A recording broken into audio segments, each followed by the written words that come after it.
technically it's very, very old because we think that already in Egypt, in the old Egypt, Greece and Romans already had drunk made with absinthe. To make absinthe, technically you use this flower, not only this flower, but mainly this flower, also anise and fennel and sometimes other plants that you mix with alcohol, and after you have a distillation of this mix, and this is absinthe. And you have many, many kinds of absinthe. Absinthe is a very strong spirit, from 45 to 90 degrees. Wow. Yeah. So absinthe really appeared in France. It was around 1805. Okay, 1805. Wow, Okay, so it's already more than 200 years. Well, it was in the French Alps at the border between Switzerland and France. So today, okay, people argue to know if it was Swiss or France before, but technically the first French absinthe was done in 1805 in Pontarlier, which is a small village in the French Alps. And this is Émile Pernot, the same name that you have on this bottle, Émile, because Émile Pernot, okay, who create the recipe, which is known now. So it's a mix of plants, spirits, and flower. The main flower is absinthe, and the flower gave the name to the spirit. Originally, the absinthe became very popular in his area, okay, around Pontarlier. So it was a local drink, and the way to drink absinthe was to add water. Usually, for 1 volume of absinthe, you add 5 to 7 volumes of water. And you add also sugar. I will explain after how you drink exactly. Yes. So, and in around 1830, you know, France took over Algeria in North Africa. And the soldiers who were there suffered of malaria. And the doctor says if you want to avoid malaria, you need to add drops of absinthe to your water. So those guys get used to drink absinthe. And when they came back to France, they really make absinthe very popular. So more and more people try to drink absinthe, and absinthe become very, very fashion, especially in the high French society. It becomes very popular, and in a lot of artists drink absinthe. Van Gogh used to drink absinthe, Toulouse-Lautrec used to drink absinthe, Hemingway used to drink absinthe. All those people used to drink it, used to write about it, used to paint it. It was very, very popular. And it becomes more and more popular, so the production increased. And to give you an idea, in around 1870, 90% of the appetizers served in France were absinthe. It's an appetizer? Yeah, appetizer. So at this period, everybody was drinking absinthe. So, and as the volume became very big, price went lower and lower, and also you had more and more counterfeit absinthe that came on the market. And at the same time, you had a drama that happened in France, is the phylloxera that destroyed the vineyards. You know, the French vineyards have been almost destroyed at the end of the 19th century by a disease came from USA. So what happened is more and more people start to criticize absinthe and say, especially the wine producer who were in a very big crisis, okay? They start to say absinthe make people crazy, absinthe make people alcoholic, absinthe is dangerous. So there are a lobby who became bigger and bigger and convinced politics to vote a law to completely prohibit absinthe. So in around 1907, I think, there was a huge protest in Paris of thousands and thousands of people asking to the government to stop this drink because this drink was dangerous, making people crazy, making people alcoholic. And 1 year after, the government voted a law and absinthe became completely prohibited. And then other countries in Europe did the same. And absinthe was like the most beautiful and most famous spirit in France, completely disappear completely, and it's only in 1999 that the French government wrote a new law to allow again absinthe to come back, because since that evidence has been made that absinthe was not more dangerous than any other spirit. Because inside you have anise, so usually we drink a lot of pastis in France for appetizer. So anise is more for appetizer, and also the way you drink it, because the way you drink absinthe, usually you used to have a big glass, then you put absinthe, then you have a very specific spoon which is flat with hole inside, and on this spoon you put sugar.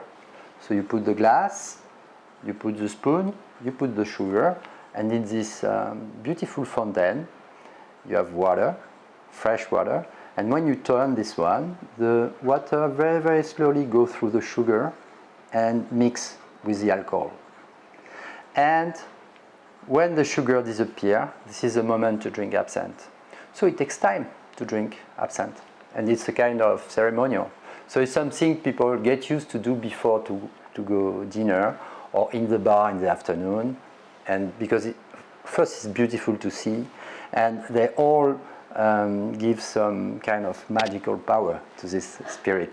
So you figure out you have four. You can make four together. You have a beautiful glass there. You put absinthe, so it's green or white, but usually it's green. Here you have very fresh water.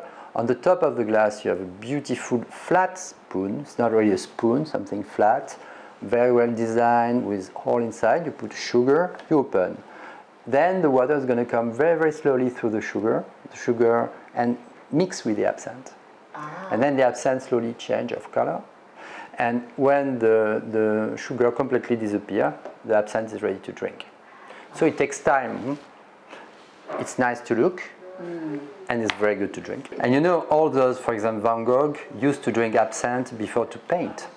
So before to make his paintings. So they all consider it's also a support creation. And the name they give to absinthe at this period was fée verte. So if you translate in English, fée is dairy, so the green dairy, the green fairy. At this period, at the period where absinthe was popular, a lot of people didn't work because they were just rich from their parents. They were so they were traveling from one area to another, summer here, winter here, spend a lot of time socializing, meeting people, and spend a lot of time in the cafe, in terrace, speaking. So absinthe was part of this period. Absinthe is very powerful in terms of taste. So you can eat in France, what we eat for aperitif can be olives or very small snackings or sometimes cold cuts, but something very light. We don't drink absinthe when we eat, or we don't drink appetizer when we eat. We drink appetizer after when we eat. When we eat, we drink wine. So now absinthe becomes more and more popular again. In Paris, you have again absinthe bar that open. So because it reminds people this period was a beautiful period in Europe, the end of the 19th century, beginning of the 20th century. And the tools you use are very nice, and it's very trendy. And here in Hong Kong, more and more cocktail bars also start to use absinthe. We deliver more and more fontaine because the tool is beautiful. And also, now it's very trendy. The cocktail bars are very trendy, and cocktails maker love absinthe because it gives a lot of possibilities in terms of cocktail. It's very interesting to make cocktail with it because it's very powerful in terms of flavor, and it has a very strong personality. So when you make cocktail, you like to use new, different spirits, and this one is still very original because a lot of people don't know it. So it changed a little bit of the big standards like everyone drink, like vodka, gin, whiskey, okay? It's interesting to discover new things, especially things who have a huge history behind and who are linked to a part of France or part of other countries. It's very, very interesting.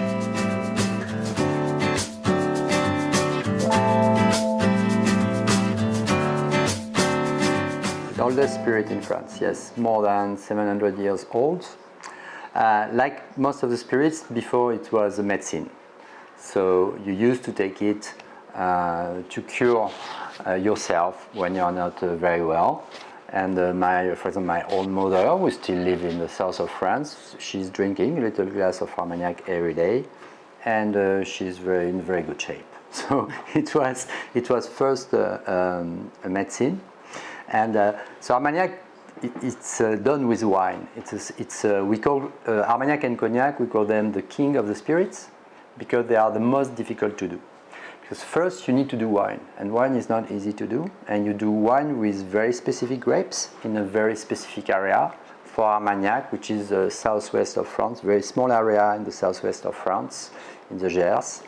So first you make wine, and when you have made your wine, you make distillation of this wine. So you know distillation, technically, it's you boil the wine, and as water becomes vapor at 100 degrees, but alcohol becomes vapor at 60 degrees. So if you boil at 60 degrees, the alcohol comes up, go in the alembic, is refreshed, and become liquid. And what goes out of the alembic is like a concentrate wine. It's a white and very strong spirit. And this spirit, you collect it and you put it in oak cask. Those oak casks are going first to give to the Armagnac its color, its brown color. So the brown color comes from the wood, and slowly with the aging, the level of alcohol is going to slow down, and the quality of the product is going to improve. So Armagnac has to be at least minimum 5 years to be sold, to be a VSOP. This one is an XO. An XO is going to be minimum 10 years of aging. After you have XO Extra or Premium, which is 25 years of aging. And after you have vintage, millésime, that goes to, the oldest we have is 1088. So it's more than 100 and almost 150 years old. So it means those products, the main interest is once they are in bottle, they don't age anymore. They don't move. The wine age when it is in bottle, but the spirit, no. So you can keep, you can give to your kids, they can give to their kids. It's something that you can keep for very long. Oh, that's good. Yeah. It's a good Christmas gift. Yes, yes. So Armagnac also, like all the spirits, you know, very often it's a succession of accidents. So what happened is before, you know, they start to make distillation of wine, because to make a distillation of wine help to make smaller volume, and you can keep it. So during the War of Napoleon, all the soldiers used to have a little gourd of Armagnac there. It was technically, it was not Armagnac yet, it was a kind of spirit which was, you know, and they used to add water and drink it. You know, it's like they think you take wine, you make distillation of wine, you keep it, and then you add water and you can drink. Then, to move it from one place to another, at this time they start to use cask. And when they use cask to move from one place to another, they realize that when the spirit is in the cask, the spirit is improving, you know. So this is the way they understand that to put spirits in cask to help the spirit to improve. And then they start to age slowly, you know, the spirits in the cask. So this is the way slowly the meeting between the spirit and the cask, and this is the way Armagnac appear, you know. It's a succession of accidents. It's same for whiskey, same for many spirits, the same story, you know. It's you use, well, even when you cook, you know, some very famous recipe are actually they are accident, but people taste it, but actually it's very good. I did a mistake, but it's very good. In this case, it wasn't a mistake, it was just, okay, it's very convenient to carry in cask, so you carry in oak cask, but when you carry or when you keep in oak cask, you realize that the taste improves, and that it's better and better. So you understand. So now it becomes a science. Now they know exactly, depending on the cask you're going to choose, what's going to be the Armagnac, you know, and they can before it was a knowledge that you get from your father and from your grandfather. Now it's more a science. So I would say they control much better the quality, and there is a more constant quality than before. The other one, we say it's a pity to make a cocktail because it's very good straight. And it's a very noble spirit. You know, to make an Armagnac, it's 10 years. 10 years, for example, this one is 10 years, means during 10 years you wait. You cannot bottle it. You have to take care of the cask. So 10 years is already long, you know. So the quality of the product itself means it's a pity to mix it. It's very good as it is. Yeah, it's very good to taste. It's something it's strong. It's around 40, 42, 43 degrees, but you don't feel it when you drink it.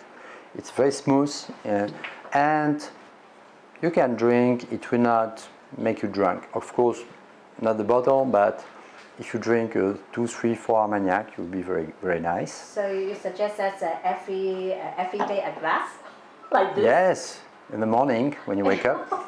In the morning with Armagnac? No. No, but you can. Okay, in France we use it after dinner. You can with a cigar, match very well, and you drink it slowly. You warm it up in your hand like this. You smell, and then you drink a little bit. And you see it's very smooth. It's like a sweet. Yes.